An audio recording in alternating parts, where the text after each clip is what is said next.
ମା ଆମେ ଆଲୋଚନା କରୁଛନ୍ତି ମାତୃରଚନା ବଳି ଭାଗ 10। ଆଜି ପଢିବା ଜ୍ଞାନ 194।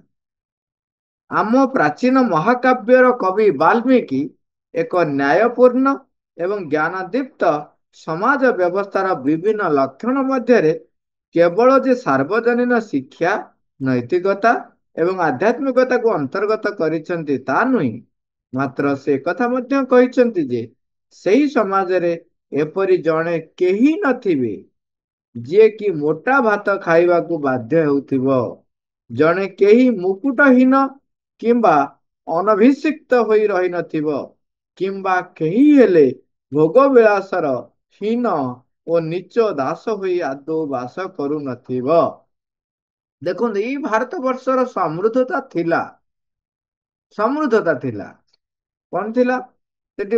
ବାଲ୍ମୀକିଙ୍କର ଉଦାହରଣ ଦେଇକି କହୁଛନ୍ତି, ମହର୍ଷି ବାଲ୍ମୀକି ସିଏ ଯୋଉ ସମାଜର ବ୍ୟବସ୍ଥା ସେ ବର୍ଣ୍ଣନା କରିଛନ୍ତି, ଯୋଉଟା କି ଆମେ ରାମରାଜ୍ୟ ରୂପରେ କଳ୍ପନା କରୁଛୁ। ସେ କହୁଛୁ ସେଥିରେ ଥିବ କଣ?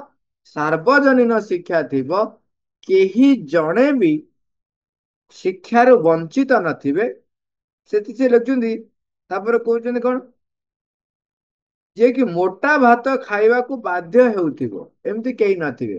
ଏଠି ଗୋଟେ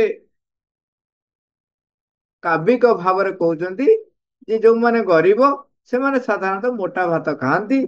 ତେଣୁ ସେଇ ଦୃଷ୍ଟି ଗୋଟେ କାବ୍ୟିକ ଭାବରେ କହୁଛନ୍ତି, କେହି କୌଣସି ଗରିବ ନଥିବେ କିମ୍ବା ଭୋଗ ବିଳାସରେ ଲିପ୍ତ ବ୍ୟକ୍ତି ନଥିବେ। ହୀନ ନିଚ ଦାସ ହୋଇକି ମଧ୍ୟ କେହି ବାସ କରୁନଥିବେ। କାହାର? ଭୋଗ ବିଳାସର ହୀନ ଦାସ ହେଇକି ବାସ କରୁନଥିବେ। ଯୋଉମାନେ ଆପଣ ଦେଖନ୍ତୁ ଅର୍ଥ ପଛରେ, କ୍ଷମତା ପଛରେ ଧାଇଁଥାନ୍ତି, ସେମାନେ ସାଧାରଣତଃ ସେଇ ଭୋଗ ବିଳାସର ଦାସ ହେଇକି ରହିଥାନ୍ତି।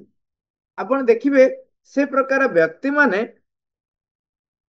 ଆମେ ଆପଣ ଆପଣ ଚତୁଃପାର୍ଶ୍ୱରେ ଦେଖୁଥିବେ, ସେଇଠି ଜିନିଷଟି ଥିବ, ସେ ଆଣୁ ନଥିବେ। ସେ ଅପେକ୍ଷା କରିଥିବେ କିଏ ଆସିଲେ ତାକୁ କହିବେ ନେଇକି ଆସ। ହୁଁ, ମୁଁ ଗୋଟେ ପଦ ଅଛି, ମୁଁ ଗୋଟେ କାମ କରିବି, ନହେଲେ ନାହିଁ।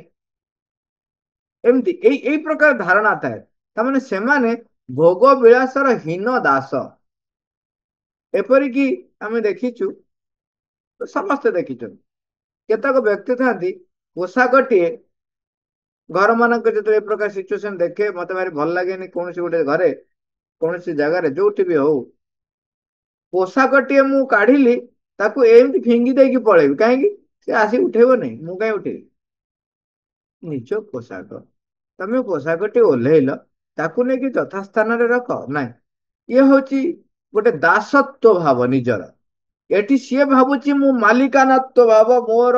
ହୁଁ, ମୋ ପୋଷାକ ମୁଁ ଉଠେଇବି, ସେ କଣ କରିବ କି? ମୁଁ ସଫା କରିବି, ସେ କଣ କରିବ କି? ମାଲିକାନାତ୍ୱ ଭାବୁଛନ୍ତି, କିନ୍ତୁ ସେ ଦେଖୁନାହାନ୍ତି ନିଜେ କାହାର ଦାସ ହେଇକି ରହିଛନ୍ତି। ଭୋଗ ବିଳାସର ଦାସ, କାମନା ବାସନାର ଦାସ, ଅର୍ଥର ଦାସ, କ୍ଷମତା ଲୋଭର ଦାସ, ନିଜେ ଅହଂର ଦାସ, ସର୍ବୋପରି ଅହଂର ଦାସ ହେଇକି ରହିଛନ୍ତି। ତେଣୁ ତାପରେ ସେଠି କହୁଛନ୍ତି, କେହି ମୁକୁଟହୀନ କିମ୍ବା ଅନଭିଷିକ୍ତ ହୋଇ ରହିନଥିବେ। ତାମାନେ ସମସ୍ତେ ଅଭିଷିକ୍ତ ଥିବେ। ତାର ତ ଏକ ସାମ୍ୟ ଅବସ୍ଥା ଥିବ। ଏଠି ଏଇ ଯୋଉ ବର୍ଣ୍ଣନା କରନ୍ତି ବର୍ତ୍ତମାନ ଯୋଉ ସାମ୍ୟବାଦୀ ମାନେ, କଣ ନା, ଟଙ୍କା ଆଣ, ସମସ୍ତଙ୍କ ଭିତରେ ସମାନ ଭାଗରେ ବାଣ୍ଟି ଦିଅ। ଆପଣ ସମାନ ଭାବରେ ବାଣ୍ଟି ଦେଲେ ମଧ୍ୟ ଆପଣ ଦେଖିବେ, ଆପଣ ଯୋଉ ଦିନ ବାଣ୍ଟିଲେ, କଥାଟି ମୁଁ ବେଶୀ ଗଭୀରକୁ ଯାଇ କହୁନି, କିନ୍ତୁ ଯଦି ବୁଝିବା ଏଇ ଅର୍ଥରେ, ସେମାନଙ୍କର ଚିନ୍ତାଧାରା ହଉଛି, ଯୋଉମାନେ ସାମ୍ୟବାଦୀର ଚିନ୍ତାଧାରା ତଥାକଥିତ, ସେମାନେ କୁହନ୍ତି ଯେ ବଡ ବଡ ଧନୀ ମାନଙ୍କ ପାଖରୁ ପଇସା ନେଇ ଆସ, ଆଣି ଗରିବ ସମସ୍ତଙ୍କ ଭିତରେ ସମାନ ଭାବରେ ବାଣ୍ଟି ଦିଅ, ସମସ୍ତଙ୍କୁ ସମାନ ଭାବରେ ଜମି ଦେଇଦିଅ। ଆପଣ ଯୋଉ ଦିନ ଦେବେ କାଗଜ ପତ୍ରରେ, ସେଇ ଦିନ ଯଦି ଲେଖିକି ରଖିବେ, ସମସ୍ତେ ସମାନ ଭାବରେ ପାଇଲେ, ଏହା ସତ୍ୟ। ରାତିକି ଦେଖିବେ ସମସ୍ତଙ୍କ ପାଖରେ ସମାନ ନଥିବ। ଏଥିପାଇଁ ଅନେକ କାହାଣୀ ଆପଣ ଶୁଣିଥିବେ ଯେ ଟଙ୍କାଟେ କଣ ଭାଇ ବୁଝି ହେଲାନି। କଣ ହେଲା? କଣ କହିଲ ବୁଝିହେଲାନି। କହୁଛି ତାକୁ, ଯେ ଯୋଉମାନେ ସାମ୍ୟବାଦୀ ଚିନ୍ତାଧାରାର ବ୍ୟକ୍ତି ମାନେ ରହିଛନ୍ତି, ସେମାନେ କୁହନ୍ତି ଯେ ସାମ୍ୟବାଦୀ କେମିତି ପ୍ରତିଷ୍ଠା ହବ? ଯେ ସରକାର ଯିଏ ରହିଛନ୍ତି ତାଙ୍କର ଦାୟିତ୍ୱ ହଉଛି ଧନୀ ଲୋକମାନଙ୍କ ପାଖରୁ ସବୁ ଧନ ଆଣି ଗରିବ ମାନଙ୍କ ଭିତରେ ସମାନ ଭାବରେ ବାଣ୍ଟି ଦେବେ, ମାନେ ଭାଗ ଭାଗ କରି ବାଣ୍ଟି ଦେବେ ସମାନ କରି। ଜମି ବି ଯାହାର ଯୋଉ ଅଧିକା କମ ନାହିଁ, ସମସ୍ତଙ୍କୁ ସମାନ ଭାଗରେ ବାଣ୍ଟି ଦେବେ। ତାହେଲେ ସାମ୍ୟବାଦୀ ହେଇଯିବ। କିନ୍ତୁ ମୁଁ କହିଲି କଣ, ଯଦି ତାକୁ ଲେଖିକି ରଖିବେ, କାଗଜରେ ଲେଖିବେ ଆଜି ଦିନ 12ଟାରେ ସମସ୍ତଙ୍କୁ ସମାନ ସମାନ ଅର୍ଥ ଦିଆଗଲା। ଧରାଯାଉ ସମସ୍ତଙ୍କ ପାଖରେ ଯୋଉ ବଡ ବଡ ଧନୀ ଥିଲେ ତାଙ୍କ ପାଖରୁ କୋଟି କୋଟି ଟଙ୍କା ଆଣିଲେ, ସମସ୍ତଙ୍କ ପାଖରେ ବାଣ୍ଟି ଦେଲେ, ତେଣୁ ସମସ୍ତଙ୍କ ପାଖରେ ମନେକର 10 ଲକ୍ଷ ଟଙ୍କା ଲେଖାଏଁ ସମସ୍ତଙ୍କ ପାଖରେ ଦିଆ ହେଇଗଲା। ଜମି ବି ସମାନ ଦିଆଗଲା। ରାତିକି ଦେଖିବେ ସମସ୍ତଙ୍କ ପାଖରେ ଆଉ ସେ ସମାନ ଟଙ୍କା ନଥିବ। ରାତିକି ଦେଖିବେ କେମିତି? ଗୋଟେ ଉଦାହରଣ ସ୍ୱରୂପ ଗୋଟେ ଗପଟେ ଛୋଟରେ କହିବି।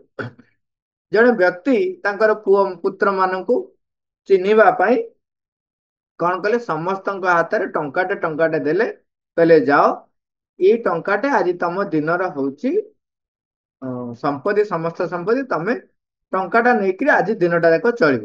ଘରେ ଖାଇବା ପିଇବା ଦିଆଦି ନାହିଁ। ଇଏ ତାକୁ କୋଉ ଭଳି ବ୍ୟବହାର କଲେ?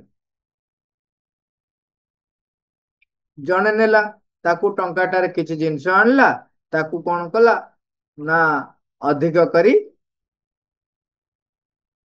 ତାକୁ ଯେତେ ବିକିଲା, କିଛି ଅଧିକ ପଇସା ବାହାରିଲା, ପୁଣି କିଣିଲା, ପୁଣି ବିକିଲା, ତେଣୁ ସିଏ ଅର୍ଥକୁ ବଢେଇ ବଢେଇ ଚାଲିଲା। ଆଉ ଜଣେ କଣ କଲା, ଟଙ୍କାଟା ନେଇକି ଗଲା, କହିଲା ମୁଁ ଶୀଘ୍ର ଲାଭ କରିବି, ତେଣୁ କଣ କଲା, କହିଲା ଜୁଆ ଖେଳିବି। ଜୁଆ ଖେଳିଲା, ଟଙ୍କାଟାରୁ 2 ଟଙ୍କା ହେଲା, 2 ଟଙ୍କାରୁ 5 ଟଙ୍କା, 10 ଟଙ୍କା ହେଲା, ତାପରେ ସର୍ବସ୍ୱ ହାରିକିରି ଫେରିକି ଆସିଲା। ଏଇଭଳି ଭାବରେ ଯଦି ଆମେ ଦେଖିବା ଯେ ବ୍ୟକ୍ତିର ଚେତନା ଯୋଉ ସ୍ତରରେ ଥାଏ, ସିଏ କଣ କରେ, ସବୁ ଜିନିଷକୁ ସେଇଭଳି ଭାବରେ ସେ ବ୍ୟବହାର କରେ। ତେଣୁ ସମାନ ଭାବରେ ଆପଣ ଟଙ୍କା ଦେଲେ ମଧ୍ୟ କିଏ ତାକୁ ମଦ ପିଇକିରି ଉଡେଇ ଦବ, ତ କିଏ ତାକୁ ବ୍ୟବହାର କରିକିରି 10 ଲକ୍ଷକୁ 15 ଲକ୍ଷ କରିଦେଇଥିବ ରାତି ଭିତରେ।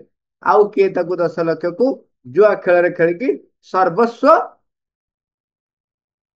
ହରେଇକିରି ନିଃସ୍ୱ ହେଇକି ରହିଯାଇଥିବ।